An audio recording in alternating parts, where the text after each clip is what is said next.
Hello, hello. How are you ladies doing this evening? Welcome to the Penny Grower. My name is Erin Thompson. This is the first time you're joining me. Welcome, welcome. So good to have you here. I help women achieve independent wealth so that they can go on to manifest the lives that they dream about. This is what we do here. This is what we're all about. I truly believe that you're not stuck in your financial position, that you can take your finances in your hands and you can change your future, change your life. Independent wealth is not just for special people. I believe that we have the power to make it ours. So I wanted to hop on here tonight. I'm super excited to talk a little bit more about income generating assets that I kind of, not teased, but I talked a little bit about it last week. Let's get into it now. You have probably heard about good debt and bad debt before. And good debt is supposed to be like an investment in yourself. If you pay for like schooling or an educational program, something that's going to make you more money in the future. Or maybe like your house because it's a really big asset and it could potentially be worth more money. So you could always sell it in the future to get money for it. But anything else is kind of considered bad debt where you have to finance it like credit cards, personal loans, auto loans. If it's not something that's going to be making you more money, it's bad debt, right? So I've learned a couple of concepts while I've been on this journey, and I wanted to share a little bit of what I've learned with you today. So the first comes from Robert Kiyosaki. He is the author of Rich Dad, Poor Dad. He talks about what sets the rich apart from the poor are their understanding of assets and cash flow. So you probably think of an asset as something that you would be able to sell for money. So something that you have that has worth. And that's why like your big ticket items are usually considered assets by like accountants and financial people, things like that. But the way Robert Kiyosaki talks about assets are that they should be making you money. So specifically, he kind of means like unless it's an income generating asset, it's not an asset. It's actually a liability, which was kind of shocking to me and like flipped everything I knew on its ear. So I wanted to learn more. Basically, he says if you've had to borrow money to get a loan for something and you can't use it to make more money for yourself, you're doing it all wrong. With his mentality, your house is actually a liability unless you are able to rent a room or something from your house to make money from it. And I know the traditional way to do that is to buy real estate, but real estate's super expensive. Not everyone can afford to plunk down money on a second house or a third house and, to have that make money for them. So I wanted to share with you some things like how this has changed our life here in my household. You know about VRBO and Airbnb, and there's a lot of other services out there right now that are like that. And we found a site called neighbor.com. And basically with neighbor.com, if you have extra space that can store like a car or a boat or a trailer or an RV, or really just storage space, like if you have an attic or a basement or some garage space that you're not using, you could rent that out to somebody who lives not too far from you and make money every month, which is pretty cool.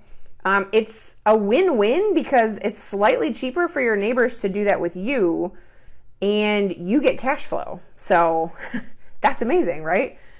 We looked into, like at our house, we have a property with our house on it. We live out in the woods. We're kind of hermits. And we didn't want to have neighbors on the plot right next to us because they're really skinny plots. And so even though we have 6 acres, but it doesn't feel like 6 acres when you're looking at your neighbor right there. You know what I mean? So when we bought our house, they were just starting to break ground on the neighboring lot. And we were like, ooh, we'll take that, please. Thank you. So since December of 2016, we have just been paying money, $450 every month on this land loan for this piece of property that is really just a buffer that gives us our solitude. So it feels like we are 100 miles away from it all, even though we're just a few minutes from town. So that's been, draining us essentially. Not like, hasn't been putting us out kind of thing, but it's not bringing us money in, right? Well, once we found neighbor.com, it was like, hey, we could use that and people could store stuff there. So we actually put up several ads, and we have several people that are using that space now to park some of their RVs and trailers and boats and things like that. So now we make enough money from that property that it pays for itself and it brings us extra money in every month. So that's been super, like, not quite life-changing, but like now we're looking at what else in our life can we do this with, right? So we also really want to do that bit where you like hop in an RV and just like go around the country for a year or whatever. And now that we homeschool the kids, we can just do schooling from the road and it will be super fun, I think. But RVs are really expensive. So when I was looking into like, is there a cheaper way to get an RV? Like, how could we even do this? I stumbled across this site called RVshare.com. And basically, just like an Airbnb or a VRBO, like you can buy a RV and you can rent it out to other people when you're not using it. And you can, like, there's a whole calendar when you can block it out. If I know I want to use it this month or that week or whatever, you can put that in the schedule and then you know that you can use it when you want. And there are some insurances that are afforded by the rental sites, like through neighbor.com. Like if a tree was to fall on somebody's thing that's parked at my place, neighbor.com helps like that burden and help figure all that stuff out. And same thing with RVshare.com. But the people on RVshare.com, there was quite a few testimonials of people saying like, yeah, we just rent ours out in the summer and the money that they make in the summer pays for their entire year of loan payments on the RV, and they make a couple grand extra. So it's definitely something to consider.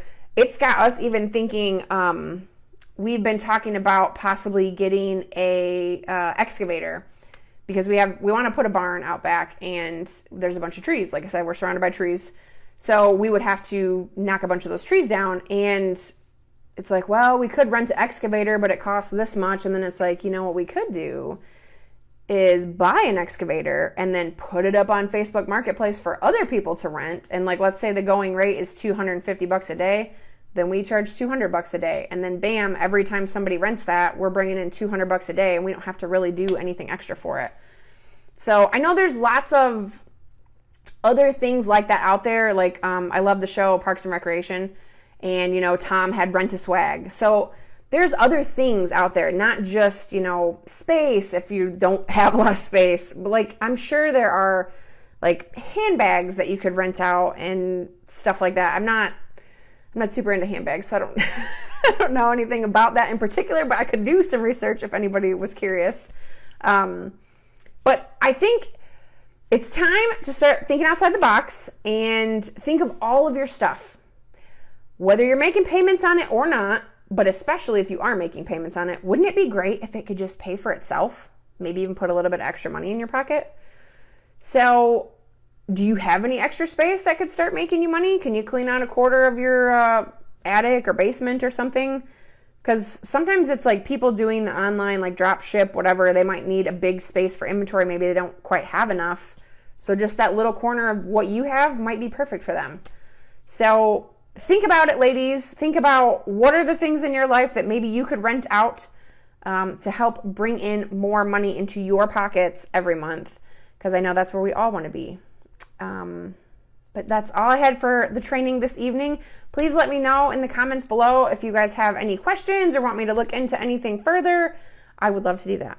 All right, ladies, I hope you rock the rest of your week. Everybody take care. Bye.